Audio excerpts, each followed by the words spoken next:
Hello, Streetwear brand owners. I'm Elijah Delport here for the second Q&A. And look, today I'm feeling good. I'm here in the Streetwear 365 school community, and I made a post last week. Here it is. Okay, look, honestly, there hasn't been too many questions since then. But Dean left a few, so what we're going to do is we're going to just talk about Dean's. So Dean, I appreciate you. Thank you. Dean's a great brand owner. He owns the brand Something Wonderful, and so I'm going to do my best to answer the ones that I can, and the ones I can't, that's all right too. So let's have a look. When using meta ads, are we favoring letting the platform take all the control, or are we favoring targeted audiences? I'm. This is a good question, Dean. I'm a big fan in niching down.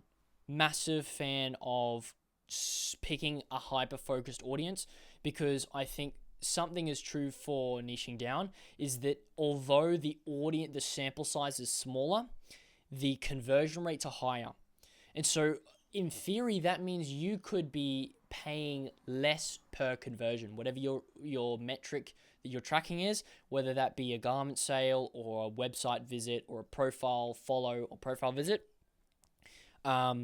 You could be paying less per conversion, which you can see the benefit in. And so that's why I like the idea of doing just targeted audiences. And look, I've always liked the explanation of niching down that goes like this. It's that most people want to fish in the sea, in the ocean, because it has however many trillion. Actually, how many fish are in the ocean? Let's actually see.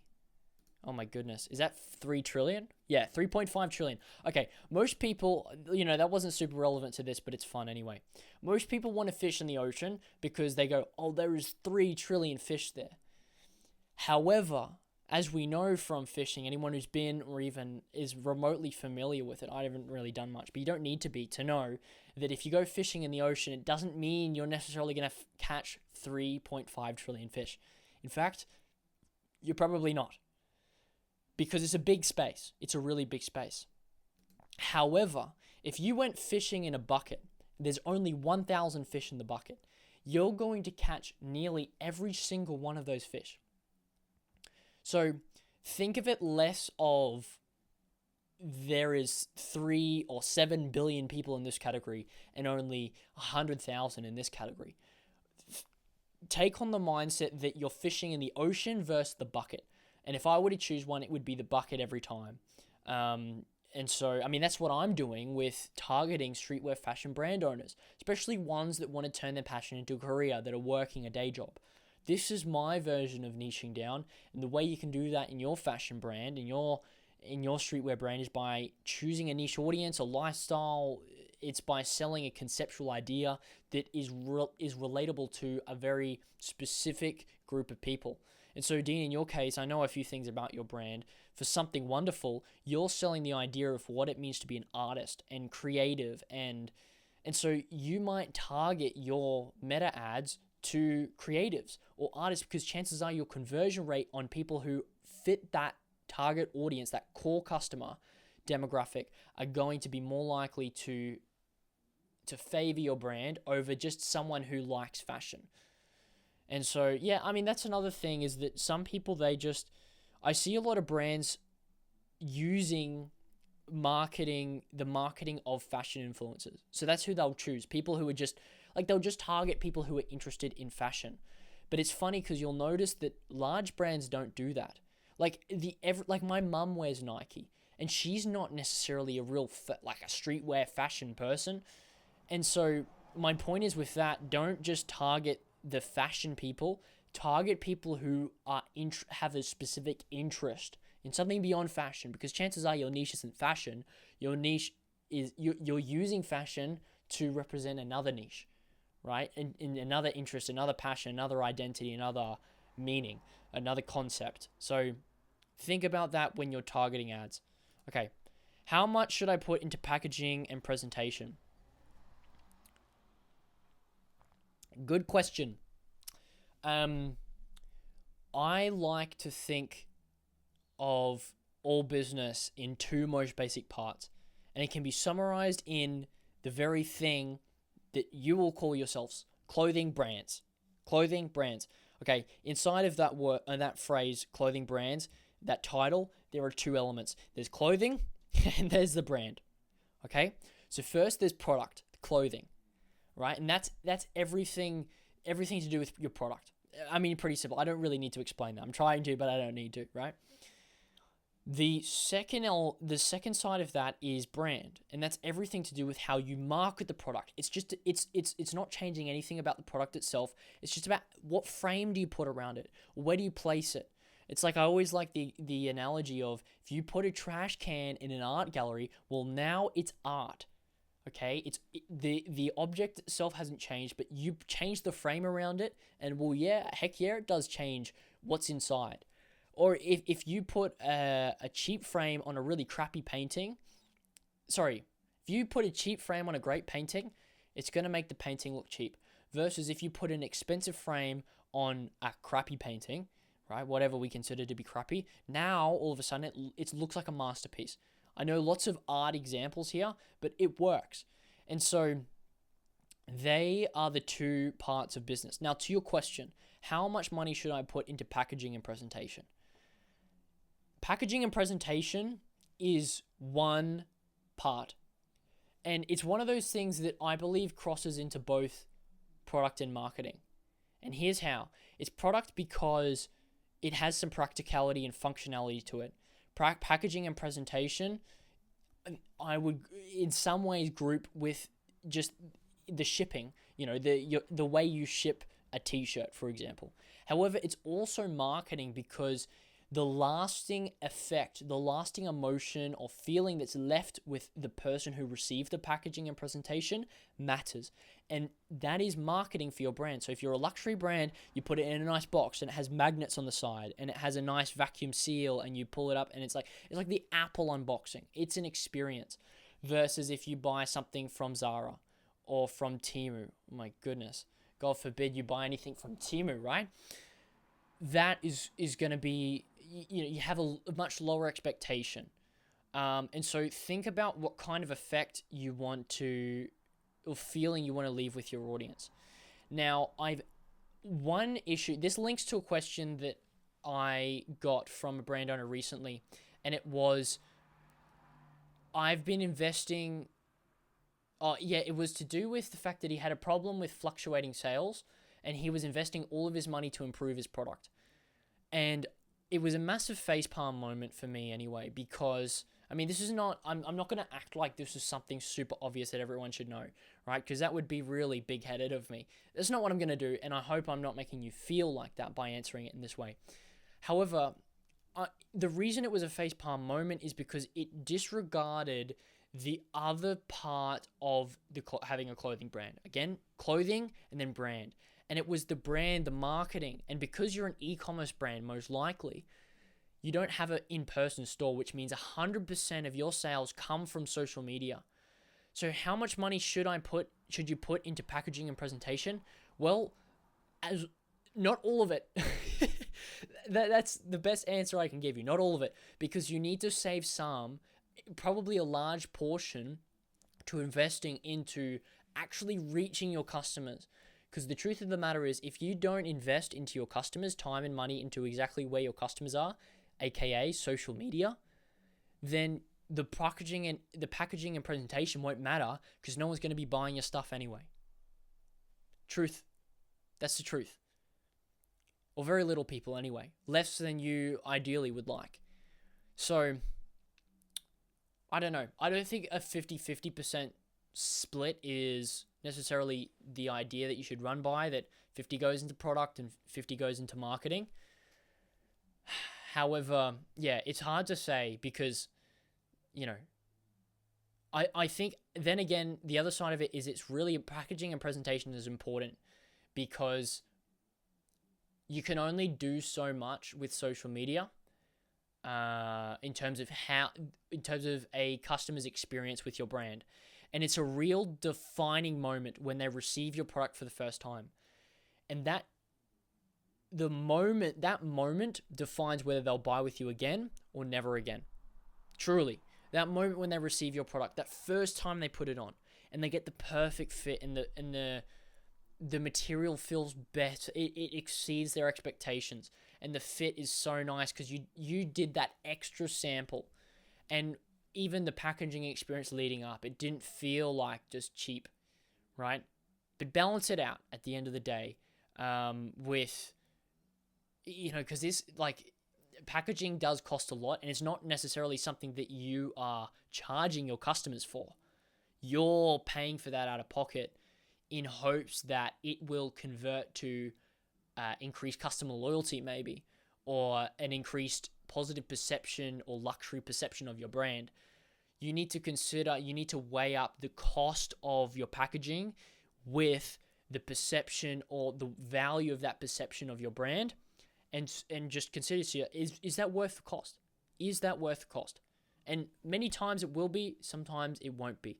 There is an extent you could go a bit too far with it.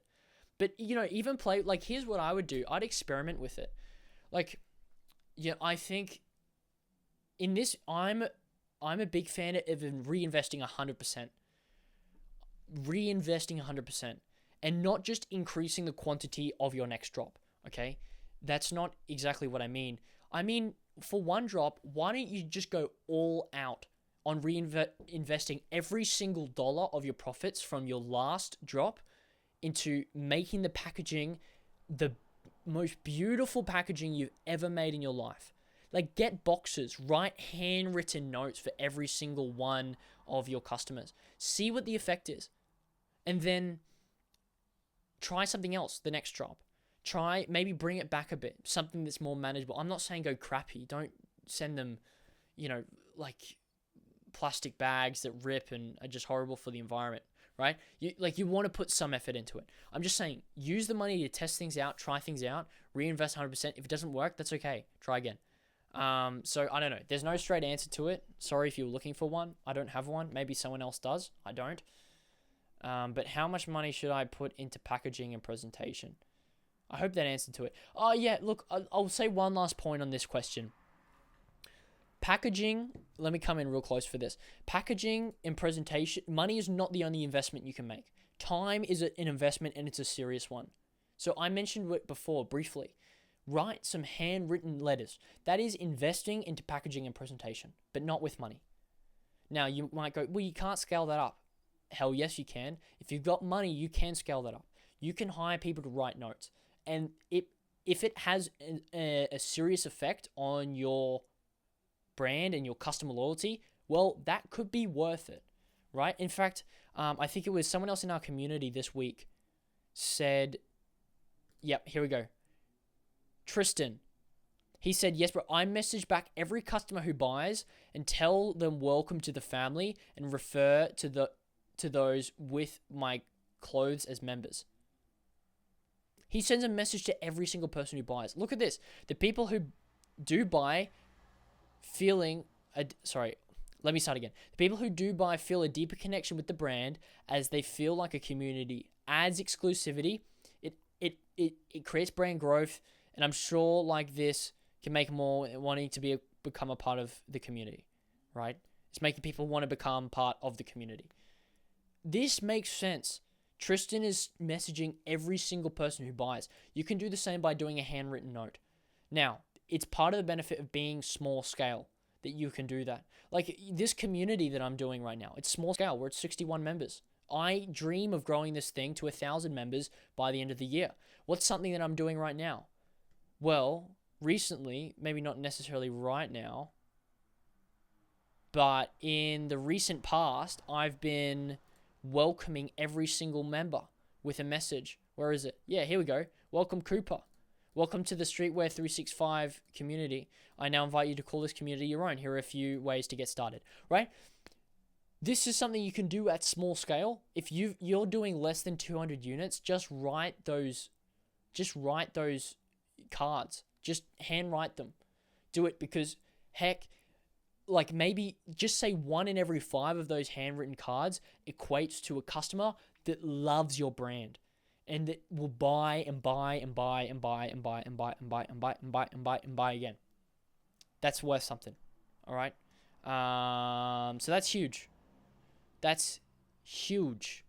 So that's what I'd say for investing time and money and time into your packaging, but don't invest all of it, because save some for, you want to balance it with marketing to top of funnel with social media. Okay, great. Hope I answered that, Dean. Let me know. Next question that you put here. By the way, Dean, you're a legend for asking all of these. I've lost the post. Here we go. After free shipping, labels, etc., if you spend $5 in packaging plus $10 for shipping, you can quickly cut out nearly 50% of your profit margin on a $60 shirt. All right, so that's part of the same thing. Labels, free shipping, labels, $5 in packaging plus $10 for shipping. Yeah. That is tough. That is tough, Dean. What I'd say for that, there's a few things you can do. Now, there's a few things you can do to help. One would be to try and invest some efforts into increasing the number of products people buy per order. Now, I outlined this in, I think, lesson 2 of the Streetwear 365 masterclass. Go to Classroom if you want to check that out, if you're part of the community. What you can do is, it's very simple implementation. For example, add a Shopify plugin that upsells people at checkout with a low ticket offer, right? That's something you can do to increase the number of products that people buy per order. And I assume that the shipping cost is a curve that plateaus. It flattens out. The more things you add to it, the less expensive it increases every time. And so that could be helpful to you to increase the order value. Another thing you could do is, here's an idea that's just come to me now. You could sell low ticket products. So things for $60, and just sell lots of units that you don't really make much money on, but really all they're doing is being walking billboards for a high ticket product. For example, I think Louis Vuitton does this really well. So they only advertise high ticket products. So you'll see a bag that they sell for $4,000, or you'll see some shoes that they collab with someone for $10,000, right? Most people cannot afford that. However, what they do is they sell lots of smaller items that people can afford. They don't advertise them, but if you go onto their website, you'll find a purse for $300. Okay, now we're getting, if you're middle class, upper middle class, like many people in developed countries, you can probably afford that. Like, let me see if I can find the example of this. Let's see if they've got, I've never been on their store site, so I don't know if they've got this here. Menu, gifts maybe? I don't know. Let's just go into gifts for him. I'm a guy. We'll go gifts for me. Travel. Okay, so that's quite expensive. 1,500, $2,000. Okay, that's $630.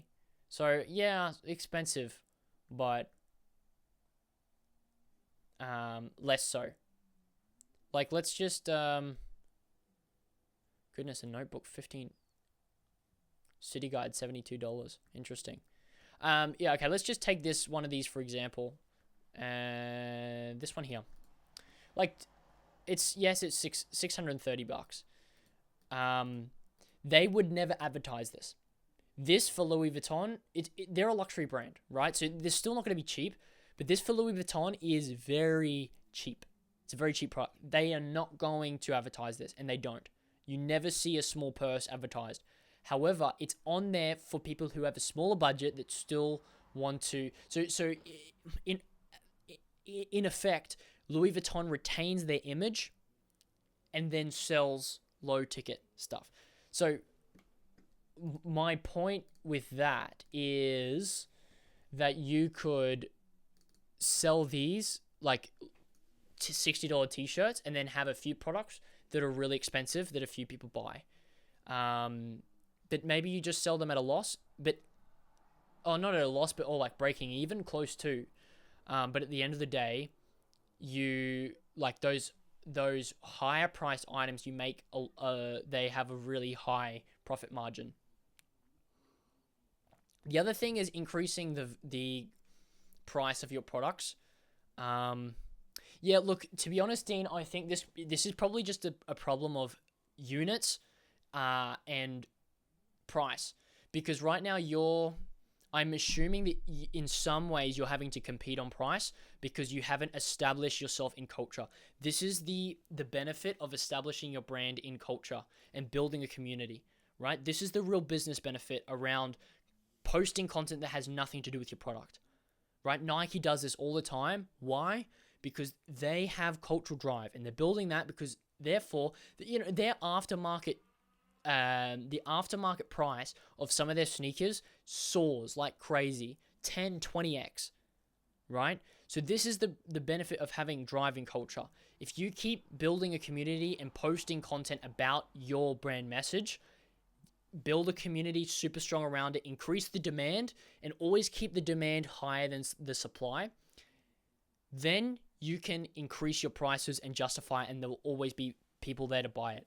But I mean, in the short term, you kind of just got to cop that on the chin and take small profit margins, and until you can increase your order quantities, the number of units you're doing, so that you can, you can command a lower, or you can request a lower price from manufacturers because you're buying more or higher bulk quantities. Like if you're doing $15 plus, I mean, would that be $15 plus $15 garment? Yeah, I mean, understandable. But like if you're buying with your packaging, if you're buying like 10,000 packages at a time, you could probably command a much lower price. So, then like whatever you're doing, yeah, $5 on packaging. Like it sounds like a lot on packaging, because it definitely doesn't cost the manufacturers that much to create that. So there'll be places that do higher quantities and much less price. Like if you're able to half that, then, maybe you're looking at a better profit margin. So anyway, a few things to think about. Yeah, there's a lot there. What are we going? 22 minutes. Dean, I hope this was helpful. If you've got questions like Dean does, then join Streetwear 365 if you're not already part of it. There's a link in the description. And yeah, this is a great space. I mentioned it before. Under the classroom, I've got the Streetwear 365 Masterclass Lite. There is an entire week of content here, absolutely free. And it is like 5.5 hours on building your brand foundations. A bit of what I spoke about before, about creating this cultural drive. This is how you do it. And it helps you build the foundation for doing exactly that. So I hope this was helpful. If you got questions, leave them in the questions chat. We're going to talk about them next week again. And yep, I'll be answering them soon. All right, until next week, bye-bye.